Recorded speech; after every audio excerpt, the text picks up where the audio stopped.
Tov, Boker Tov, Beshem Hashem, Naaseh Venatzliach. On est aujourd'hui mercredi 24 du mois de juillet et le 21 du mois de Tammuz, mercredi matin. D'habitude, c'est pas moi qui fais cours, mais ce matin, donc je suis resté ici. Alors, je ferai un cours, donc c'était pas prévu.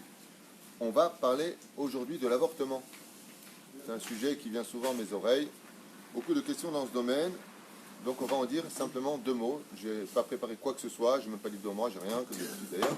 Enfin, quoi qu'il advienne, on va juste dire deux mots dans ce domaine, en rappelant, juste une minute, remercions Bezrat Hashem Énergie Positive, Consulting, Toda Rabba, pour votre soutien, Shem Varech et Trem, Papolich, je ne sais pas comment on le prononce, Toda Rabba, on avait dit hier. Et il y a tous ceux qui, par le biais de PayPal, virement bancaire ou autre, nous soutiennent. Shem et Barech Etrem, chez Tiskou, l'école minée de Meta Beruchenut ou Begashmutat Belidai. Il y a une Seouda au nom de quoi? Pourquoi? Julie Georgette Bat Aziza. Julie Georgette Bat Aziza, c'est la Askara? Oui. Oui? C'est aujourd'hui? Roi Hashem Tenachana Begana Eden Elion. Donc je vous invite à aller prendre des calories, juste en face de moi. Bezrat Hashem. C'est fait.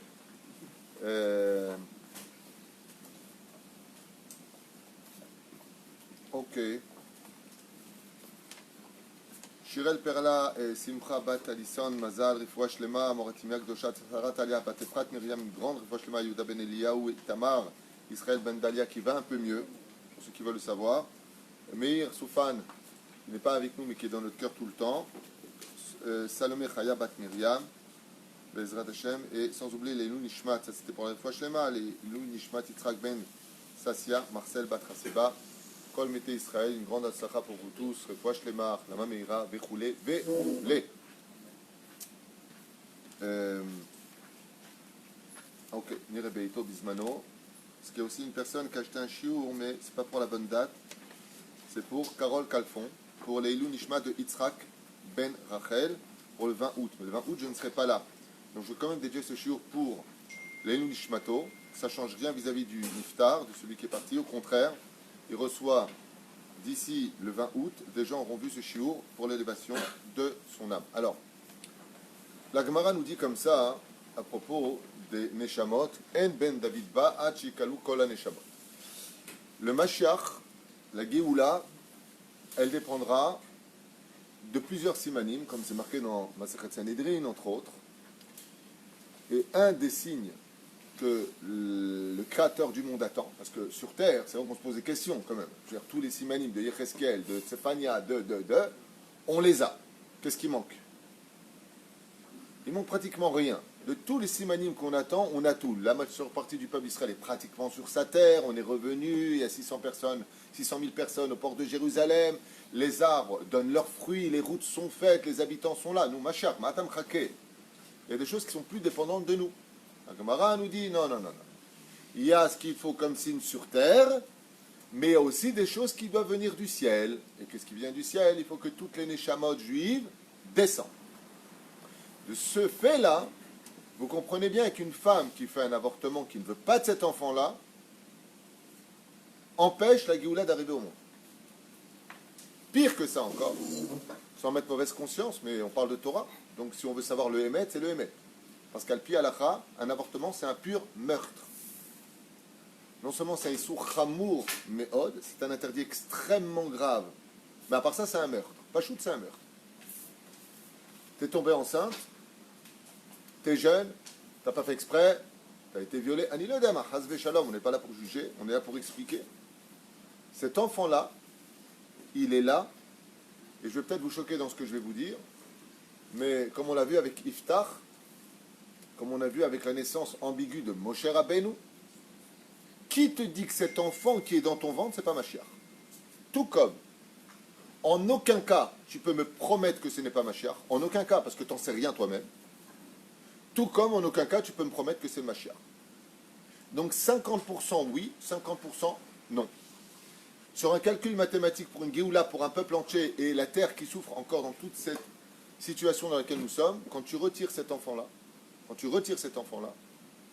non seulement cette âme ne peut pas se dévoiler, se développer, se constituer une raison d'être parce que c'est toi qui l'as amené au monde.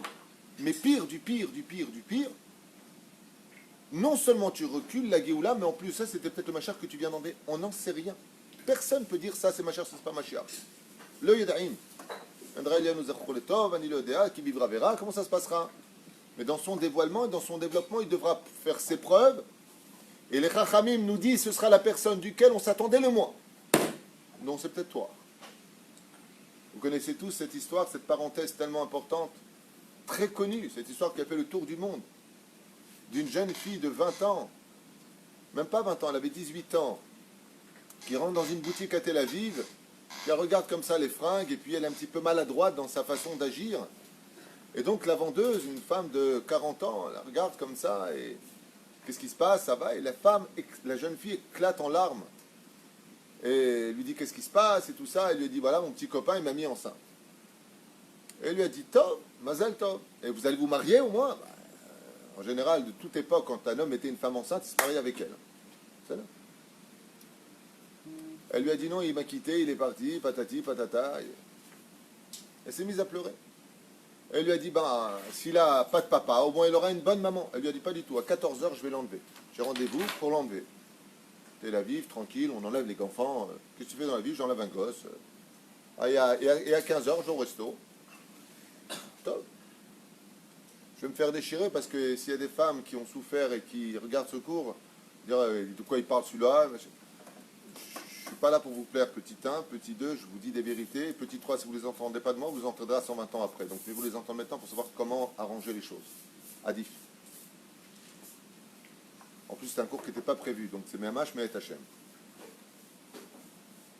Bekitsour, la femme lui parle de l'importance de faire grandir un enfant. Pour l'amour d'un enfant, il faut savoir arrêter le temps. Et elle lui parle à son cœur en lui disant, vous verrez combien vous allez l'aimer, combien vous ne regretterez pas de l'avoir amené au monde, combien et combien et combien. Elle lui dit, mais comment vous voulez que je me remarie après ça, qui va m'épouser avec un enfant dont le père il est parti? Elle lui a dit, cette femme, je ne suis pas très religieuse, mais je sais une chose. J'ai une cousine qui a plusieurs enfants, elle a divorcé, elle s'est remariée. C'est Dieu qui marie les couples. Si vous avez confiance en Dieu, alors vous avez confiance en Dieu. Mais je vous promets une chose, cet enfant-là que vous allez avoir, vous l'aimerez plus que tout au monde. Et si vous n'en voulez pas, donnez-le-moi. Elle a rigolé avec un sourire. Elle lui a dit, Lolo Toda Rabba, j'ai mon rendez-vous, je ne compte pas le rater. Et cette femme est partie. On arrive 20 ans plus tard, et il se passe un takrit terrible, une situation terrible à Hebron entre le Fatah à l'époque et Tzahal, l'armée d'Israël. Et un des sergents prend une balle mal placée. Il tombe par terre. Il y a un autre soldat qui vient, et qui prend le corps en risquant sa vie pour le mettre dans un angle mort, pour le protéger. D'autres patrouilles arrivent, on arrive à mettre un terme à ce terrible incident. Le soldat est hospitalisé et il est sauvé de justesse. Baruch Hashem. La maman, Takshivu Tov, la maman du soldat, décide d'aller rencontrer la famille du soldat qui a sauvé son fils, 20 ans plus tard. En ouvrant la porte, les deux mamans se regardent, et puis elle dit, je vous ai déjà vu quelque part. Et il lui a dit, Ken, Nachon, on s'est déjà vu quelque part. Vous appelez comment? Tatati, tatata, et torque des sikha d'un coup. La maman réalise, elle dit, mais je me rappelle très bien de vous. Vous étiez quoi? La fille qui était enceinte, qui est venue une fois à ma boutique à Tel Aviv. Et lui dit, Nachon, il dit, quel rapport? Comment vous êtes là? Elle lui a dit, eh bien, l'enfant que je devais enlever, quand j'ai quitté votre boutique, vous m'avez un petit peu remonté le moral. Et j'ai eu confiance en vos propos, et je ne suis pas parti l'enlever. Ce même enfant qui a grandi n'est autre que le soldat qui a sauvé le fils de la patronne de cette boutique. Là, tu apprendras une chose, c'est une vraie histoire. Quand tu fais une mitzvah, ne crois pas que ça part aux oubliettes. Quand tu fais une mitzvah, tôt ou tard, ça revient vers toi. La vie est un boomerang, pour le meilleur comme pour le pire. Ce soldat de 20 ans qui a sauvé ce haut gradé qui s'est pris une balle mal placée, il était autre que l'enfant qui devait être retiré à 14 heures. Et grâce à la vendeuse, elle a récupéré son enfant, à elle, son fils, qui était haut gradé dans l'armée, qui s'était pris la balle. Akadosh Baruch Hu shomer al kol echad ve'echad, et chaque neshama juive vaut de l'or aux yeux d'Hachem. Même si cet enfant, lo alenu velo alechem,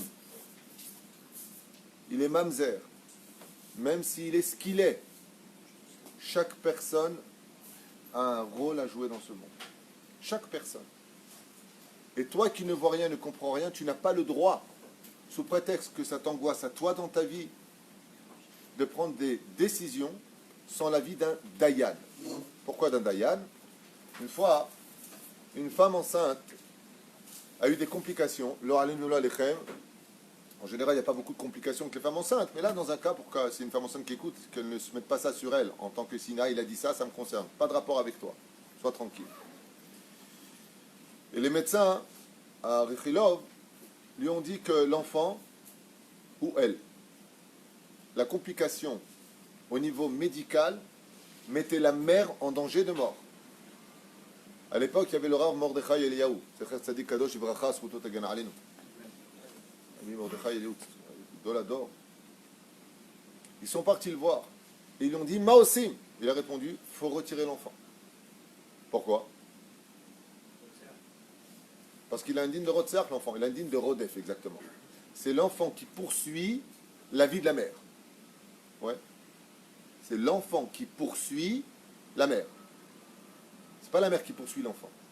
On a un klal. Abba leorgecha ashkem leorgo. Celui qui vient pour te tuer, tu as le devoir de le tuer avant qu'il te tue. Donc le Rav Mordechai Eliyahu, il a dit, étant donné que maintenant le Oubar, le nouveau-né, il met la vie de la mère en danger, et que là, de façon générale, tous les professeurs disent que ce sera ou l'enfant ou la mère, le psak halakha du Rav Mordechai Eliyahu était sorti que là, il faut retirer l'enfant, parce qu'il y a un din rodef. Donc il y a des cas où Behemet, on peut, avec l'autorisation d'un dayan ou un gdolador, un cas spécifique comme cela, le retirer. Dafka, la mère, Derech Hagav, ne l'a pas retiré. Il y a une longue histoire qui a... Vous connaissez cette histoire à Jérusalem? La mère a refusé de quitter le Rav Mordechai Eliyahu quand son mari était parti le voir. Elle a dit, jamais je t'ai contredit. Et très belle histoire, très longue, je ne vais pas la raconter maintenant. Mais en Kitsour, c'est une très très très grande leçon de morale, cette histoire. Et elle lui a dit, regarde, je suis prêt à donner ma vie si tu éduques cet enfant dans la Torah, qui devient un grand en Torah. Si je dois donner ma vie, a dit la mère, pour que, à son mari, que tu fasses grandir mon fils, qui devienne un grand en Torah, je suis prêt à donner toute ma vie pour ça. Et elle a refusé de retirer l'enfant. Sauf l'enfant est né à l'âge de 5 ans. Il était encore sur la tombe de sa mère. Quand il a grandi, il était ilouï en Torah, il est devenu un génie en Torah.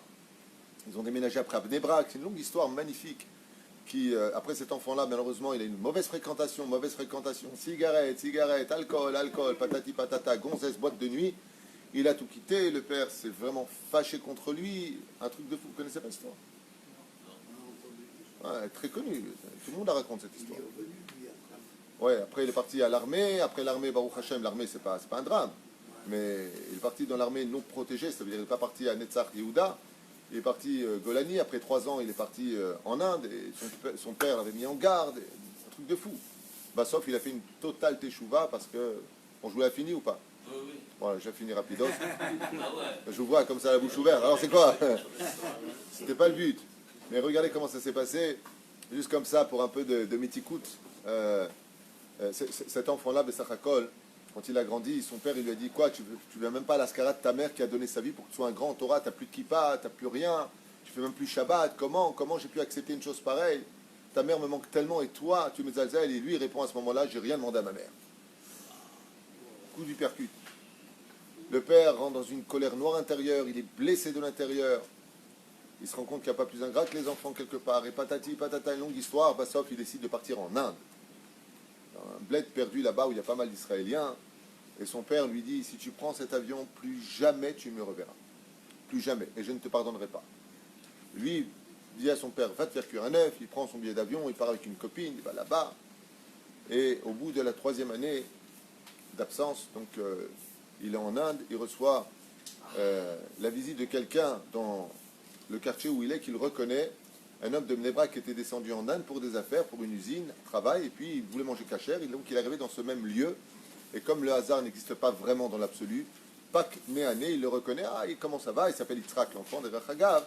Machamcha Yitzhak. Oh, comment ça va? Maintenant, lui, il est avec les cheveux longs, tatouage, Shemishmor Verahem, presque la seringue dans les veines. Maïnani, Makoré, il lui dit au fait, comment va mon père? Tu as des nouvelles de lui? À ce moment-là, il lui dit des nouvelles de ton père. Toi, tu n'es pas au courant? Il dit au courant de quoi? Il dit, mais ton père, ça fait 3 ans qu'il est mort. Il lui dit quoi? Parce que le fils lui envoie du courrier à son père. Une fois par trimestre, une lettre. Étant donné qu'il ne répondait pas, il a arrêté de lui écrire. Mais ton père, il est mort de tristesse. On l'a retrouvé mort chez lui avec des larmes. Quand il a entendu ça, ça lui a brisé son orgueil. Il a dit quoi? Mon père est mort. Il a pris un billet d'avion. Il est retourné à Bnei Brak. Il a regardé à droite et à gauche. Il a regardé ses livres dans sa chambre qui n'avaient pas bougé. Sa chambre était toujours nickel. Il s'est rappelé de la phrase de son père qui lui a dit « Je ne te pardonnerai jamais ». Sa situation est remontée comme une espèce de, excusez-moi, de quelqu'un qui va rendre. Et il s'est rendu compte qu'il n'a plus de famille, qu'il n'a plus que lui-même. Qu'est-ce qu'il a fait? Il est parti sur la tombe de son père. Quand il a vu le nom de son père marqué sur la tombe, il s'est effondré en larmes. Il a commencé à pleurer et à pleurer.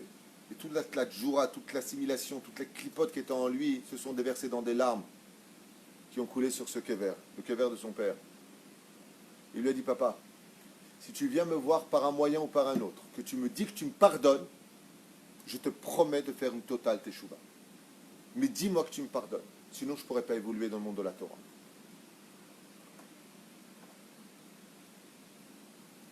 Cet homme-là décide d'aller au kotel après une semaine. Et quand il arrive au kotel, très connue cette histoire, magnifique histoire, il pleure et il pleure et il pleure. Papa, viens me voir dans les rêves. Papa. Il y a un vieux rabbin à côté de lui qui l'entend pleurer comme ça. Il lui dit, qu'est-ce que tu as? Ici, on ne fait pas comme ça. Tu ne peux pas hurler tout le temps au kotel. On a besoin de faire nos télim, tranquille un petit peu. Petit vieux comme ça, un peu nerveux. Et il lui dit, ici, si tu veux parler, tu prends un pétec, tu prends un papier, tu marques quel est ton problème, et tu le mets dans une des fentes du kotel. C'est comme ça qu'on fait, regarde. Regarde tous les papiers. Lui, qu'est-ce qu'il fait? Il prend un pétec. Il dit, voilà, papa, j'aimerais que tu viennes me voir dans les rêves. Je veux te voir, je veux que tu me dises que tu me pardonnes, je veux faire tes chouvas. Mais je ne peux pas faire tes chouvas si tu ne me pardonnes pas. Il prend ça, ce papier, et il le met dans le kotel. Le papier, il retombe. Alors, regarde le vieux il dit, bah, t'as qu'à mieux le mettre. Il remet bien au fond, dans la fente. Le papier, il retombe. Il dit à ce moment-là, vous voyez, même le kotel, il ne veut pas de moi. Il est comme ça, avec ses cheveux longs crades. Même le kotel, il ne veut pas de moi. Le vieux, il s'énerve, il dit, bah, regarde, au lieu de te prendre la tête, monte sur la chaise, tu vois bien qu'en haut, il y a une pierre là-haut. Mets-le là-bas, qu'est-ce que tu te prends la tête? Il prend la chaise, il monte dessus, il met son pétec, son mot là-bas, et au moment où il le met, il y a un autre papier qui tombe. Avec son pouce, sans faire exprès, il fait tomber un autre papier. Il fait tomber un autre papier. Il dit, ah, celui-là, c'est pas le tien. Alors il le ramasse, à ce moment-là, il ouvre. Regarde quel papier est tombé. Il y avait marqué là-bas, maître du monde. Ma femme a donné sa vie pour un enfant. Yitzhak ben Mordechai. Ma femme, elle a donné sa vie pour lui. Je l'ai fait grandir dans la Torah. Je ne sais pas où a été mon erreur. Mais si tu me le ramènes à la Torah, je te promets de lui pardonner. Et il tombe sur ce mot signé par son propre père. Car Khazar Bitchouva, j'ai entendu qu'il était après Mashgiach dans une yeshiva à Bnei Brak. Chaque enfant a son histoire et chaque enfant est d'une valeur inestimable. Il y a énormément à dire sur ce sujet-là. Mais il y a une parenthèse que je suis obligé de faire. Vous savez que Lo Aleinu Velo Alechem, les parents ont une part de responsabilité dans la mort des enfants. C'est la Gemara qui l'enseigne, c'est pas de moi. Moi-même qui suis passé par cette épreuve, je le dis. Celui qui perd un enfant, Lo Aleinu Velo Alechem, il a une part de responsabilité dans ce décès. Ça veut dire qu'il a une faute qui est en rapport avec ça aussi. Il n'y a pas de stade. Nadav et Avihu sont morts d'Israzal parce que Aaron a fait le Vaudor. Il y avait aussi, de là, c'est passé à l'autre. Même si le Vaudor est un Kiddush Hashem au niveau de Aaron et d'Hashem, dans le Pshat, c'est une faute. un homme extraordinaire, chef du Sanhédrin, du nom de Yehuda ben Yaakov. Yehuda, dans la Torah, a eu 3 fils. Onan, Er et Shelah. Er, Onan et Shelah. 3 fils. 2 sont morts. Pourquoi est-ce qu'ils sont morts? Rashi nous dit, parce qu'ils faisaient Zera Levatala. Ils étaient mariés avec une femme d'une très très grande beauté, du nom de Tamar. Et pour ne pas la mettre enceinte, l'Oranin velo alechem, Zchut Rabbi Baruch. On a ici le futur Bezrat Hashem dans le Binyan, ce sera le Rosh Yeshiva de Lubavitch. Tamid Chacham Gadol, c'est un grand mérite pour la ville d'Ashdod d'avoir un homme comme lui, Baruch Hashem. Rav Baruch, Tamid Chacham Atzum, Le'ainara. Les 2 enfants de Yehuda meurent. Pourquoi? Le mot Onan vient du mot en français Onani, d'ailleurs. Le mot, pardon, en français Onani vient du mot Onan. À leur niveau, à eux, avec le père qu'ils avaient, Chayav Mita. Mais tout. Sholim Sheila. D'accord, eux ils sont morts parce qu'ils ont fauté tout ce que tu veux. On ne rentre pas dans les comptes divins. Très bien. Mais le père, lui, qu'est-ce qu'il a fait comme faute? Qu'est-ce qu'il a fait comme faute? Il a vendu Yosef, la Shrina aussi elle a vendu Yosef. Elle était avec le groupe. 9, ils étaient, plus la Shrina. Alors, qui a porté plainte contre Yehuda? Chez l'Agdola. Réponse des sages, dans le livre Imrechen. D'abord, Nisgav et Niflashen Kedugmato. Le problème, c'est que la Torah nous dit que Yosef Hatzadik avait quel âge quand il est parti pour aller voir ses frères? Ve Yosef ben Shva Esre Shana. Betseto. Il avait 17 ans. La 23e ou 24e Mishnah de Masechet Avot, 5e chapitre, nous dit Ben Shmona Esre la Choupa. Ce qui fait qu'en vendant Yosef, Yosef a commis une erreur fatale. Yehuda. Laquelle? C'est qu'en vendant Yosef, qui est parti travailler de 17 ans à 18 ans chez Potiphera, de 18 ans jusqu'à 30 ans, il était en prison, 10 ans plus 2 ans. Combien de temps sont passés avant qu'il ne puisse se marier avec Osnat et avoir des enfants? Au moins 32 ans. Ça veut dire qu'il a atteint l'âge des 32 ans, alors qu'il avait que 17 ans. En vendant Yosef, disent les Chachamim, Yehuda, il s'est mis sur le dos 2 Neshamot dans le ciel qui ont porté plainte contre lui. Et d'après vous, c'est qui ces 2 Neshamot? Ephraïm et Ménaché. Ephraïm et Ménaché Bashamaïm. Amrou tirema sitem. Vous avez vendu Yosef, notre père. Donc nous, on ne peut pas venir au monde. Normalement, Yosef, il aurait dû se marier à quel âge? Ben, je m'en laisserai la choupa.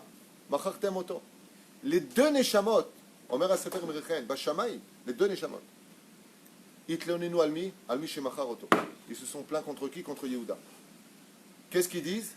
Mishum shelo yachalnu laredet, chayecha she'alu shtai mimcha. Puisque tu as empêché notre naissance de venir au monde, alors toi, on te prendra 2 fils. Pourquoi 2 sont morts? Parce que les 2 en haut d'Il Sefer Imrechen, Itlonenu Bashamay, Rotzim Laredet, Ikafta et Agéoula. Tu as reculé le moment de la Géoula. Ça, c'était la faute de Yehuda. On sait pourquoi Aaron il a perdu ses 2 fils, qu'il a fait le vaudor. Enfin, Yehuda, qu'est-ce qu'il a fait de mal? Rien, c'est un tzaddik Esodolam, chef du Sanhédrin. Quand Tamar, elle dit que celui qui reconnaisse, c'est moi. C'est un homme pur, Yehuda. Quelle faute tu as fait pour perdre 2 fils? Réponse, tu as empêché la venue de 2 enfants de venir au monde. De là, ne jamais repousser une date de mariage. Parce qu'il n'y a rien de grave à repousser une date de mariage. Hormis le fait que le mec, il n'en peut plus d'attendre. Un mère qui est chômeur Negia, tu le repousses d'une semaine, c'est dur pour lui. Mais il n'y a pas que ça qui rentre en compte. C'est que si la fille, elle est vierge, elle ne peut pas tomber enceinte de la première bia. Le premier rapport, elle ne peut pas tomber enceinte. Ah, vous dans encore 2 semaines. Les enfants, ils attendent pour descendre. En général, bon, il y a des tikkunim, les femmes qui vont avoir du mal à avoir des enfants. Ça prend du temps. Comme on dit, tout ce qui a de la valeur prend du temps. Enfin, ça ne veut pas dire que les autres n'ont pas de valeur, mais Akadosh Baruch Hu, il aime la prière des tzadikim. Comme ça, c'est marqué une femme qui n'arrive pas à tomber enceinte du premier moment. Parce que Dieu, il aime ses prières à elle. Botav et Rabotai, je voudrais juste vous dire que avant de prendre une telle décision, qui est un meurtre, il faut bien réfléchir. Bien réfléchir, et comme on dit, quand tu fais des bêtises, sois responsable, ne fuis pas, ne fais pas cette erreur. Parce que cette neshama que tu as retirée de ton corps, c'est une neshama dans le ciel qui porte plainte contre toi tous les jours de ta vie. Lama sitali. Pourquoi tu m'as retiré? Tu as le droit de prier pour qu'il tombe si tu veux pas de cet enfant. Chas v'shalom. Tu as le droit. Mutar litpalel sheyapala be'atzma. Mutar. אבל זה לא פתרון. כי יכול להיות שהילד הזה זה המשיח, אתה לא יודע. אז זה שיעור על ההפלה. אסור לעשות דבר כזה. על פי ההלכה, tant qu'on n'est pas dans les 40 jours d'une femme enceinte, כל עוד שלא עברו 40 יום, שאלת חכם, ce serait dans un certain cas permis. אם יש בעיה, s'il y a un problème avec l'enfant, tant que les 40 jours ne se sont pas écoulés, il n'y a pas encore de fœtus, il n'y a pas encore de formation de fœtus. Donc, dans certains cas, tout ce que je dis, il faut aller voir un posek halakha. Moré ora, kemouvan. Asur kachala sot. Ah ouais, c'est bon, je suis à peine enceinte, je le retire. Mapitom. Pour toutes les décisions, il faut prendre un enfant. S'il y a din rodef, il faut voir un posek. Comme on l'a dit tout à l'heure.